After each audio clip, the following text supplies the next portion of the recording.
The deep space research ship Meridian floated quietly in the darkness between stars. Captain James Morrison stood on the bridge, watching the endless black through the main window. His crew had been out here for 6 months, studying old alien ruins on dead planets. It was boring work, but someone had to do it. Dr. Elena Vasquez sat at her station, headphones on, listening to radio signals from across the galaxy. Most of what she heard was just noise, the random sounds that stars and planets make. But today was different. "Captain," Elena called out, her voice excited, "I'm picking up something strange." Morrison walked over to her station. Elena was the ship's best language expert. If anyone could make sense of alien sounds, it was her. "What kind of strange?" he asked. Elena pointed to her screen, which showed waves of sound.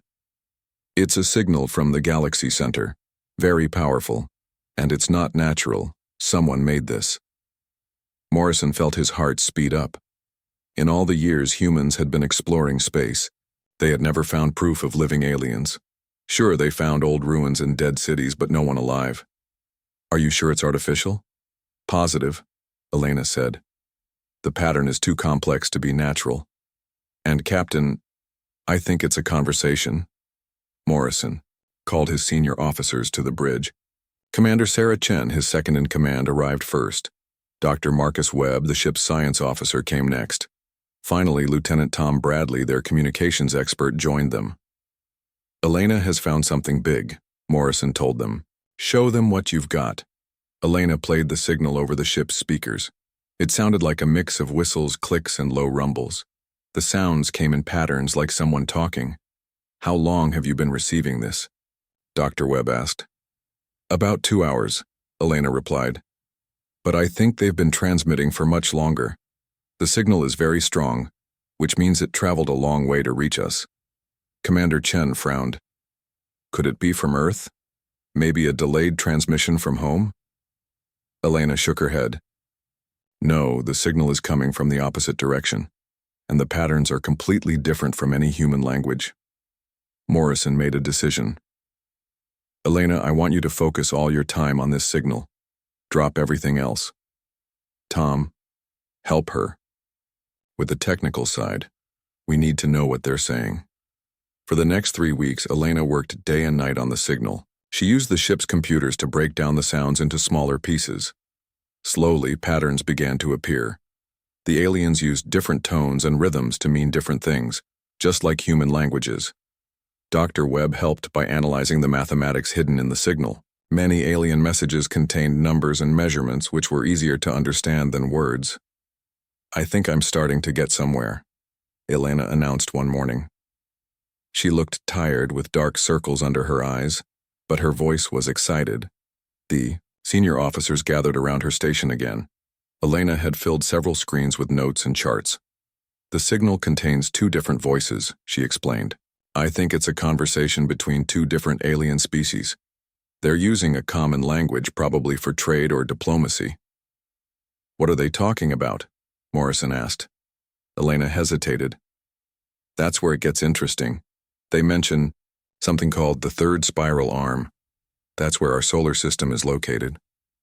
Commander Chen leaned forward. "They know about us?" "It gets stranger," Elena continued. "They use a word that I think means survey or catalog, and another word that might mean harvest or collect." Dr. Webb felt a chill run down his spine. "Harvest? Collect what?" Elena worked for another week before she had enough pieces to understand whole sentences. When she finally called the officers together again, her face was pale and serious. "Captain, I need to speak with you privately." "First," she said. Morrison and Elena went to his ready room, a small office behind the bridge. Elena sat down heavily in a chair. "Sir, what I'm about to tell you is going to change everything," she began. "The aliens in this signal, they're talking about Earth, about humans, and it's not good." Morrison felt his stomach drop. "Tell me everything." Elena opened her tablet and showed him her notes. The 2 species call themselves the Dominion Hegemony and the Kethvar Collective. They're discussing what they call Project Harvest. Captain, they're planning to invade Earth. Invade? Are you certain? Very certain. They refer to humans as the breeding stock and Type C biological resources. They've been watching us for decades, maybe longer. They know about our technology, our population, even our military strength. Morrison stood up and started pacing. What do they want from us? Elena's voice was quiet. Slaves, Captain. They want to take most of our population for manual labor. The rest they want for what they call biological experimentation. The words hit Morrison like a physical blow. How many people are they talking about? According to their numbers, they plan to take about 6 billion humans. They'll leave just enough to keep the planet running and produce more resources for future harvesting. Morrison sat down hard in his chair. When? The signal is about 3 months old based on the transmission time. They were discussing a timeline of 18 to 24 months for the operation to begin. Morrison stared at Elena for a long moment. Is there anything else? Elena nodded grimly. This isn't their first time, Captain. They mention other species they've harvested before. The signal references something called the Andorian Operation and the Vega System Clearance. Sir, I think they've done this to dozens of other civilizations. Morrison felt a cold rage building in his chest. All those dead worlds they'd been studying, all those empty cities.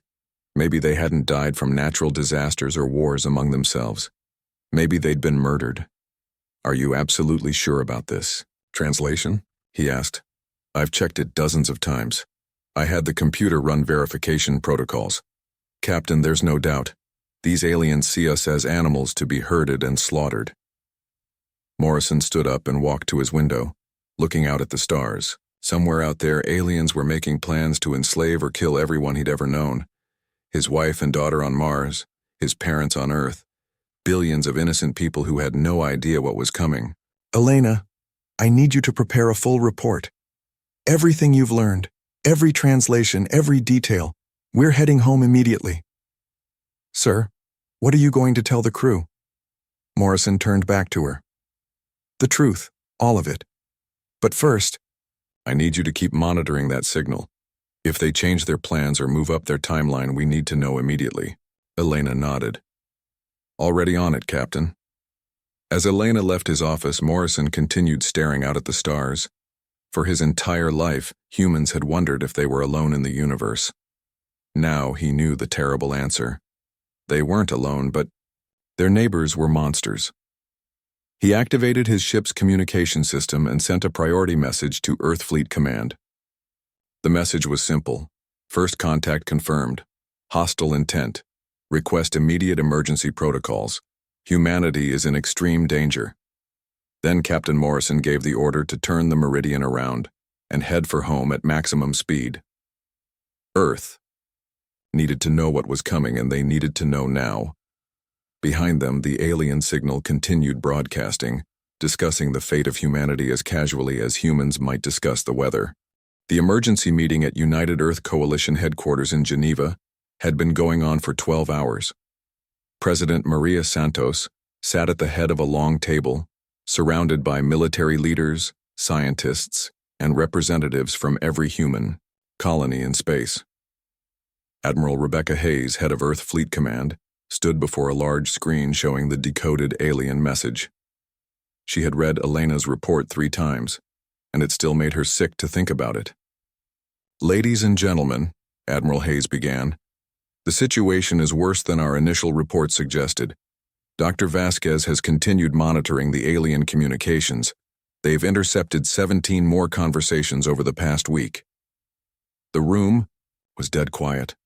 Everyone knew their lives had changed forever when the Meridian's report reached Earth. The aliens have been watching us for at least 50 years, Hayes continued. They have detailed information about our military capabilities, our population centers, and our industrial capacity. They know exactly how to hurt us. General Marcus Thompson from Mars Colony raised his hand. Admiral, do we know how many ships they have? How big is their fleet? Hayes switched to a new screen showing Elena's latest translations. According to their communications, the Dominion hegemony is bringing what they call the the Third Harvest Fleet. Based on their numbers, we estimate between 800 and 1,200 warships. The room erupted in nervous whispers. Earth's entire military had fewer than 200 warships, and most of those were designed for patrol duties, not war. Dr. Sarah Kim from the Luna Research Station stood up. What about their technology? Are we even capable of fighting them? That's the question we're all asking, Hayes replied.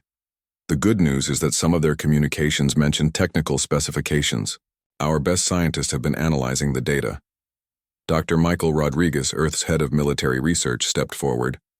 We've learned several important things about their technology. Their ships are large and heavily armed, but they're also slow and difficult to maneuver. They seem to rely on overwhelming firepower rather than speed or tactics. President Santos finally spoke. Dr. Rodriguez, can we fight them? Rodriguez hesitated. Madam President, in a direct battle, ship to ship, we would lose badly. Their weapons are more powerful and their shields are stronger than anything we have, but what? But they don't know that we know they're coming. They expect to find a primitive civilization that barely has space travel. They're not preparing for a real war. Commander Janet Foster from the Outer Rim colonies leaned forward. What are you suggesting? Surprise, Rodriguez said. We use every advantage we can get. We hide our real military strength. We prepare traps. We make them think we're weaker than we are until the moment we strike. President Santos turned to Admiral Hayes. What do our intelligence experts think about their timeline? Hayes pulled up another screen. Dr. Vasquez believes we have between 14 and 18 months before they arrive. The aliens are still gathering their fleet and making final preparations. That's not much time, General Thompson said. No, it's not, Hayes agreed. But it might be enough. We have some advantages they don't expect. Dr. Kim stood up again. What advantages? Hayes smiled grimly. First, we're united. For the first time in human history, every colony, every nation, every political group is working toward the same goal. The Mars Republic has already pledged their entire military to Earth defense. The Outer Rim Confederacy is converting their mining ships into weapons platforms. Even the Titan separatists have offered to help. The mention of the Titan separatists surprised everyone. They had been fighting Earth for independence for 20 years. If they were willing to help, things must be serious. Second, Hayes continued, we're adaptable. Humans learn fast and change quickly. The aliens have been using the same technology and tactics for thousands of years. We've advanced more in the last 50 years than they have in the last 500. President Santos stood up. Admiral, I'm authorizing emergency powers for planetary defense. Every resource, every factory, every research facility is now dedicated to preparing for this invasion. What do you need? Time and people, Hayes replied. We need every shipyard in the solar system working day and night. We need every scientist focused on understanding alien technology.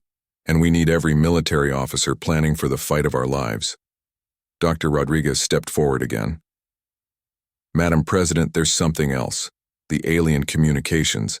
Mention other species they've conquered. Some of these civilizations might still exist as slave populations. What are you thinking?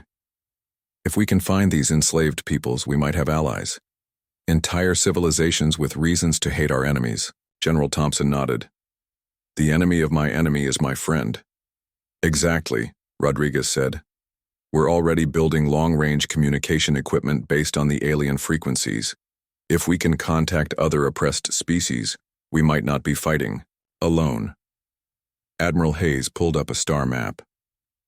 We've identified 12 star systems where the aliens have mentioned conducting harvesting operations. If any survivors exist, they would be in these locations. President Santos studied the map. How long to reach them with our fastest ships? 8 to 12 months depending on the system, Hayes replied. Do it. Send our best diplomats and our fastest ships. If there are allies out there, we need to find them. Dr. Kim raised her hand again. What about the general population?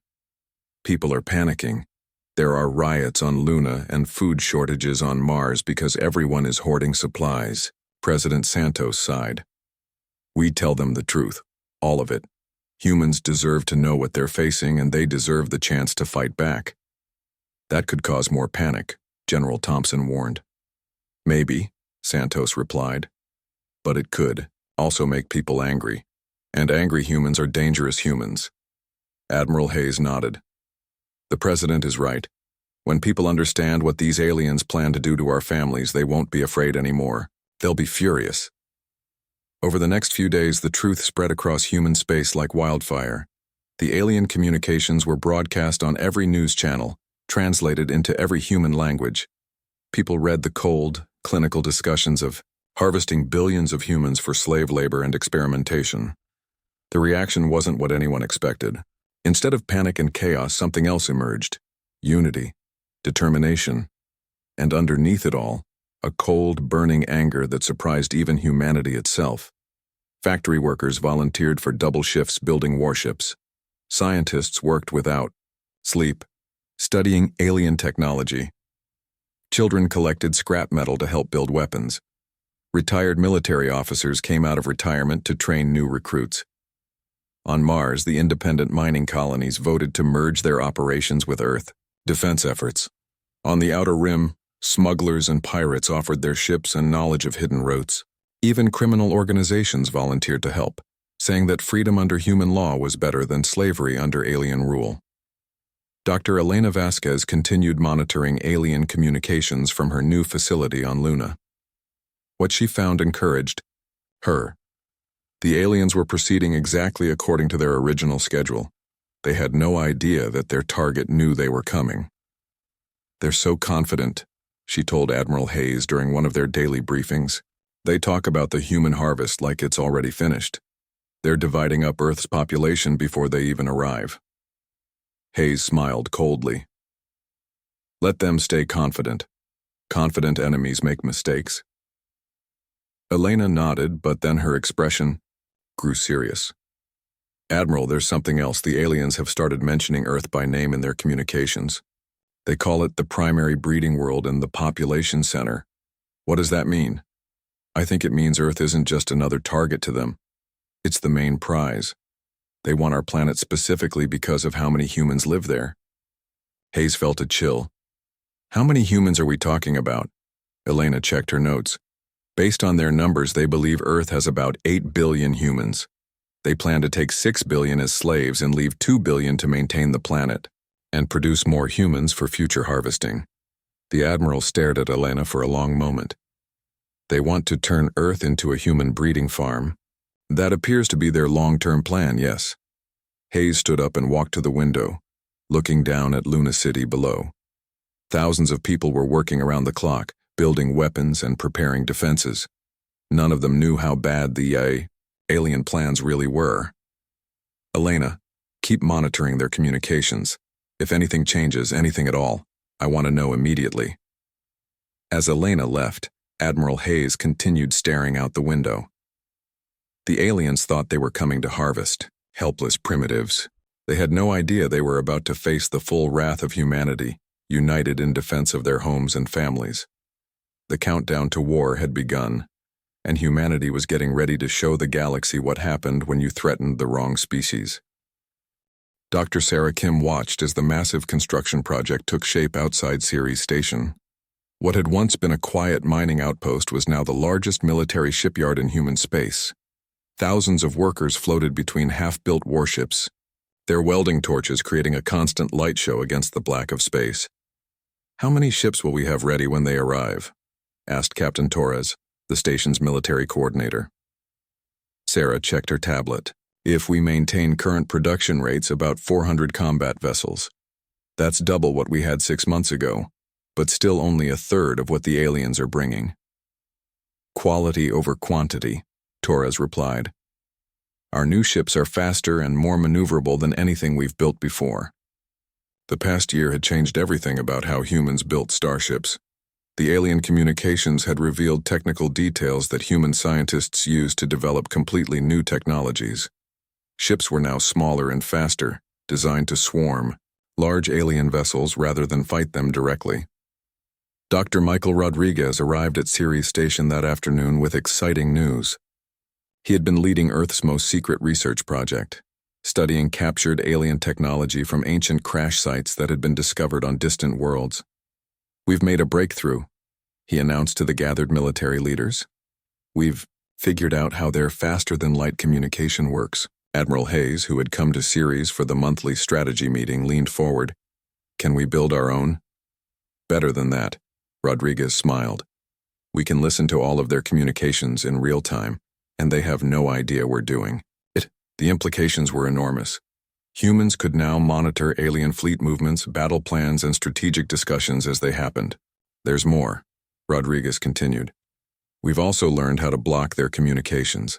We can cut off entire alien fleets from their command structure." General Thompson, who had been quiet until now, spoke up. "That changes everything. If we can isolate their forces and prevent coordination between their ships, we might actually have a chance." Over the following months, human technology advanced at an incredible pace. Scientists worked around the clock, building on alien discoveries to create weapons and defenses that neither species had ever imagined. Dr. Elena Vasquez had been promoted to head of alien intelligence and spent her days monitoring enemy communications from a hidden base on Pluto. What she learned from the aliens' casual conversations was both terrifying and useful. "They've done this 47 times before," she reported during a secure video conference with Earth's leadership. 47 different civilizations, all enslaved or destroyed. They have detailed records of each operation. President Santos felt sick. "How many people are we talking about? How many beings have they killed?" Elena's voice was quiet. "Hundreds of billions, Madam President, maybe more. They keep the useful ones as slaves and kill the rest." "What happened to the civilizations that fought back?" Admiral Hayes asked. Elena pulled up her notes. "According to their records, most species surrender quickly once they see the size of the alien fleet. Those that fight usually lose within days because they try to match the aliens ship for ship." "Has anyone ever won against them?" "Not according to their communications, but—" Elena hesitated. "But what?" "There are references to something they call the resistance worlds. Places where enslaved populations continue fighting even after their planets were conquered. The aliens seemed genuinely worried about some of these resistance movements." Dr. Rodriguez joined the conversation from his research lab on Mars. "Elena's intelligence has been crucial for our weapons development. We now know exactly how alien shields and armor work. We've designed weapons specifically to exploit their weaknesses." "What kind of weapons?" President Santos asked. Rodriguez smiled grimly. "Kinetic missiles that phase shift through their shields, plasma torpedoes that overload their power systems, and our new favorite, nanoviruses that eat their ship hulls from the inside out." The mention of nanoviruses made some of the military leaders uncomfortable. These weapons were designed to destroy alien ships by dissolving their metal structure, potentially killing everyone aboard in horrible ways. Admiral Hayes noticed the discomfort. "I know some of you have concerns about these weapons, but remember what the aliens plan to do to us. They see us as animals to be slaughtered. We can't afford to fight with one hand behind our backs." Meanwhile, humanity's secret diplomatic mission was achieving unexpected success. Captain Lisa Park had taken a small, fast ship to the Vega system, where alien communications suggested a harvesting operation had occurred 20 years earlier. What she found there changed everything. The Vega system still had survivors. An entire underground civilization of beings called the Vegans had been hiding on their homeworld's moon for 2 decades, slowly rebuilding their strength and planning revenge against their conquerors. The Vegans looked remarkably similar to humans. 2 arms, 2 legs, 1 head. But their skin had a blue tint and they were slightly taller on average. More importantly, they had technology that complemented human capabilities perfectly. "They want to join our fight," Captain Park reported from Vega. "Not just help us. They want to be full partners in destroying the aliens who enslaved their world." Within weeks, Vegan engineers were working alongside human scientists, sharing 20 years of hard-won knowledge about alien weaknesses. The Vegans had developed stealth technology that could hide entire fleets from alien sensors, while humans had created weapons powerful enough to destroy the largest alien warships. Similar alliances formed across the galaxy. The Andromedans, who had been enslaved 50 years earlier, contributed advanced shield technology. The survivors from Kepler 438 offered expertise in electronic warfare. Even more importantly, they all shared detailed intelligence about alien tactics, technology, and psychology. Dr. Elena Vasquez made another disturbing discovery while monitoring alien communications. The enemies had obtained what they called compliance footage, videos showing how human populations would be processed and sorted after the invasion. "I can't show you these recordings," she told the Security Council during a classified briefing. "They're too graphic. But I can tell you that the aliens have detailed plans for breaking human resistance through torture and intimidation." Admiral Hayes's face was stone cold. "What kind of plans?" "They intend to broadcast public executions of human leaders to force surrender. They plan to separate families and use them as hostages against each other. And they have facilities designed specifically for breaking the human spirit." The room was silent for a long moment. President Santos was the first to speak. "Admiral, I want you to send a message to every ship commander, every base commander, and every resistance cell we've established. No surrender. No matter what happens, no matter what they threaten, humans do not surrender to these creatures." "Already done, Madam President," Hayes replied. "But there's something else. The alien communications suggest they're moving up their timeline. They now plan to arrive in 8 months instead of 12. The news hit like a physical blow. Humanity had been counting on having more time to prepare. Dr. Rodriguez stood up. 8 months is still enough time, but barely.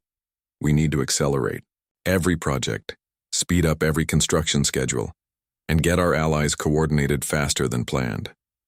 Over the following weeks, human space became a hive of activity unlike anything in history. Every shipyard worked triple shifts. Every factory converted to military production. Every school became a training ground for future soldiers. But the most important change was psychological. The alien communications had revealed not just their invasion plans, but their complete contempt for human life. The casual way they discussed murdering billions of people, the clinical descriptions of torture facilities, the cold calculations of how many humans to keep as breeding stock, all of it had awakened something dark and terrible in the human species. "They made a mistake," General Thompson observed during one strategy meeting. "They let us hear what they really think of us. Now we know this isn't just about survival. This is about making sure creatures like this never threaten anyone again." Elena nodded from her monitoring station on Pluto. "The alien communications show increasing confidence as they approach our solar system. They're discussing which human cities to destroy first as examples to the rest of the population." Admiral Hayes studied the star charts showing estimated alien fleet positions. "Let them come confident. Confident enemies make the kinds of mistakes that lose wars." But privately, Hayes worried whether humanity's preparations would be enough. The aliens had superior numbers, superior technology, and thousands of years of experience conquering other worlds. What they didn't have was experience fighting a species that had been given 8 months to prepare, allies across the galaxy willing to help, and most importantly, the burning knowledge of exactly what would happen to their families if they lost. The countdown to humanity's greatest test continued, and across human space, millions of people worked, planned, and prepared to show the galaxy what happened when you made the mistake of threatening the human species with extinction. In the depths of space, the alien fleet continued its approach, still confident they were heading toward an easy victory against primitive savages who barely knew they were coming. Admiral Rebecca Hayes stood in the command center of Earth's newest space station, Defiance, hidden behind Jupiter's largest moon. Around her, dozens of officers monitored screens showing the positions of ships throughout the solar system. After 18 months of desperate preparation, the moment of truth had finally arrived. "Admiral, we're detecting the alien fleet at the edge of the solar system," reported Commander Sarah Chen from her sensor station. "They're even bigger than we expected." Hayes walked over to the main display screen, which showed the incoming alien armada. 1,500 massive warships moved in perfect formation toward Earth, their dark hulls gleaming with energy shields and weapon systems. "How long until they reach Earth?" Hayes asked. "At their current speed, approximately 18 hours, Chen replied. Hayes activated the communication system that connected her to every human military commander in the solar system. "All stations, this is Admiral Hayes. Operation Thunder begins now. Remember, we get one chance to make this work." Lieutenant Colonel Maria Reyes commanded a squadron of 40 fast attack ships hiding in the asteroid belt. Between Mars and Jupiter, her ships were painted black and equipped with the new stealth systems developed with help from their Vegan allies. "Stay quiet and stay hidden," she told her pilots over the comm system. "Let them pass right by us. When the signal comes, we hit them from behind." The alien fleet commander, Supreme Admiral Kethmore of the Dominion Hegemony, stood on the bridge of his flagship watching Earth grow larger on his screens. He had conducted 12 successful harvesting operations during his career, and this one looked like it would be the easiest yet. "How long until we reach the third planet?" he asked his navigation officer. 16 hours, Supreme Admiral. Our sensors show minimal military activity. A few patrol ships, some defense platforms around their moon. Nothing that could threaten us. Kethmore smiled, showing rows of sharp teeth. "Excellent. Begin broadcasting the surrender demand on all human frequencies. Tell them they have 6 hours to lay down their weapons or we will begin destroying their cities." What Kethmore couldn't know was that human scientists had been listening to every word spoken on his ship for the past 6 months. Every order, every tactical discussion, every detail of the alien battle plan had been recorded and analyzed. Dr. Elena Vasquez sat in her monitoring station on Pluto, watching the alien fleet approach Earth. Through the communication intercepts, she could hear the casual confidence in the aliens' voices as they discussed which human cities to destroy first as examples. "They still think this will be easy," she reported to Admiral Hayes. "Their communications show no awareness that we know they're coming." Hayes smiled grimly. "Perfect. Let them keep thinking that until it's too late." Captain Tom Bradley commanded Earth's most visible military assets, a small fleet of patrol ships that were deliberately showing themselves to alien sensors. His job was to make the invasion force believe they were seeing all of Earth's defenses. "Make sure they can see us clearly," he told his pilots. "Act scared, retreat slowly, and let them think we're running away in panic." Behind the scenes, humanity's real military strength remained hidden. 700 advanced warships lay concealed throughout the solar system, using stealth technology and careful positioning to avoid detection. Each ship carried weapons specifically designed to exploit alien weaknesses discovered through months of intelligence gathering. The first phase of Operation Thunder began when the alien fleet reached the orbit of Mars. Supreme Admiral Kethmore received exactly the response he expected from the primitive humans. A desperate plea for mercy broadcast on all frequencies. President Maria Santos appeared on screen, looking terrified and defeated. "Please, we surrender. Don't hurt our people. We'll give you whatever you want." Kethmore laughed. "Tell the humans, we accept their surrender. Begin preparations for the harvesting operation. This species shows even less backbone than the Andromedans." What the alien commander didn't realize was that President Santos was actually recording her message from a secure bunker deep beneath Luna City, and her terrified performance was carefully designed to make the aliens overconfident.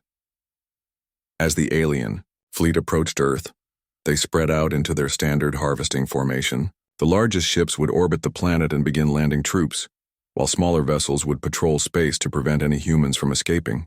It was exactly what Admiral Hayes had hoped they would do.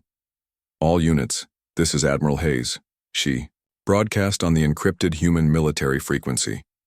"The targets are in position. Execute Thunder 1. Lieutenant Colonel Reyes and her squadron emerged from the asteroid belt behind the alien fleet, their weapons charging. At the same moment, hidden human ships throughout the solar system dropped their stealth fields and opened fire. The aliens' first indication that something was wrong came when their rear guard suddenly exploded in balls of fire. Human kinetic weapons accelerated to incredible speeds punched through alien shields like they weren't there. "What's happening?" Kethmore shouted as his bridge shook from impact. "Where are these attacks coming from?" His tactical officer stared at his screens in disbelief. "Supreme Admiral, we're detecting over 600 enemy vessels. They're attacking from every direction." The human weapons were unlike anything the aliens had faced before. Nanovirus torpedoes ate through ship hulls, causing entire sections to dissolve and vent atmosphere. Phase shift missiles appeared inside alien ships and exploded, bypassing shields completely. Plasma cannons overloaded alien power systems, leaving massive warships dead in space. Commander Chen watched the battle display from her position aboard Defiance. "Admiral, the first wave is working perfectly. We've destroyed or disabled over 200 alien ships in the first 10 minutes. But Hayes knew this was just the beginning. Execute Thunder 2. Bring in our allies." Suddenly, space around Earth filled with ships from a dozen different species. Vegan stealth cruisers appeared behind alien formations. Andromedan shield ships protected human vessels from return fire. Survivors from the Kepler system used their electronic warfare expertise to jam alien communications. Supreme Admiral Kethmore had never seen anything like it. In over 300 years of military service, he had never faced an enemy that knew so much about his tactics and technology. Worse, his fleet was being systematically torn apart by weapons specifically designed to counter Dominion defenses. "How is this possible?" he demanded. "These primitives shouldn't even know we were coming." His communication officer looked up from his station with fear in his alien eyes. "Supreme Admiral, I'm detecting our own communication frequencies being used against us. Somehow the humans have been listening to everything we've said." The realization hit Kethmore like a physical blow. The humans had known about the invasion for months, maybe longer. Everything, their apparent weakness, their desperate surrender plea, their scattered defenses, had been an elaborate trap. Captain Bradley, who had been pretending to retreat in panic, suddenly reversed course with his small fleet. "All right, people, time to drop the act. Let's show these aliens what humans really fight like." His ships, which the aliens had dismissed as harmless patrol vessels, revealed themselves to be carrying some of humanity's most powerful weapons. Bradley's squadron tore through an entire alien formation, destroying ships that outmassed them 10-1. The battle raged for 6 hours. Human tactics proved devastatingly effective against an enemy that had grown complacent after centuries of easy victories. Small, fast human ships swarmed the massive alien vessels, hitting them from multiple angles while staying too close for the aliens' heavy weapons to target effectively. Dr. Rodriguez's nanoviruses proved especially effective. Alien ships that seemed undamaged would suddenly begin falling apart as their hulls dissolved from within. Some alien commanders tried to abandon ship, only to find that the viruses had also eaten through their escape pods. "Admiral," Commander Chen reported, "we're receiving surrender requests from over 200 alien vessels." Hayes's response was cold and immediate. "No surrender accepted. These creatures plan to enslave or murder 8 billion humans. Continue the attack until every alien ship is destroyed or disabled." The order spread throughout the human fleet. There would be no mercy for an enemy that had shown no mercy to dozens of other civilizations. This was not just a battle for Earth's freedom. It was humanity's judgment on a species of genocidal monsters. Supreme Admiral Kethmore made a desperate attempt to salvage the situation by targeting Earth's major cities with his remaining ships. If he couldn't complete the harvesting operation, at least he could punish the humans for their resistance. But even this final act of spite was anticipated. Earth's orbital defense platforms, hidden until this moment, revealed themselves as the alien ships approached the planet. The platforms were armed with weapons that made the fleet's armaments look primitive, planet-based mass drivers that could accelerate projectiles to significant fractions of light speed. The few alien ships that reached Earth's orbit were destroyed before they could fire a single shot at the planet's surface. As the last ally, 6 months after the Battle of Earth, Admiral Rebecca Hayes stood on the bridge of the Vengeance, humanity's most advanced warship. Around her, a massive fleet of 800 human vessels moved through space toward the Dominion's core worlds. This was no longer about defending Earth. This was about making sure no species would ever face what humanity had almost endured. "Admiral, "We're receiving communications from the Arcturus system," reported Commander Chen from her station. "The enslaved populations there are ready to rebel as soon as we arrive." Hayes smiled grimly. Word of Earth's victory had spread throughout the galaxy faster than anyone expected.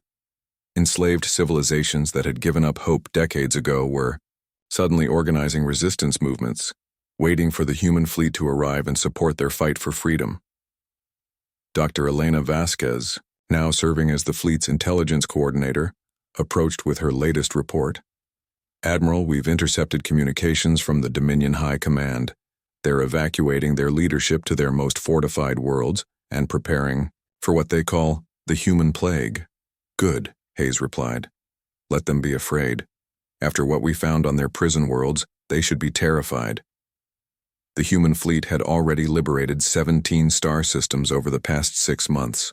What they discovered on the alien prison planets had hardened every human heart against any thought of mercy. Entire species reduced to a few thousand survivors, living in conditions that made ancient Earth's worst prisons look comfortable.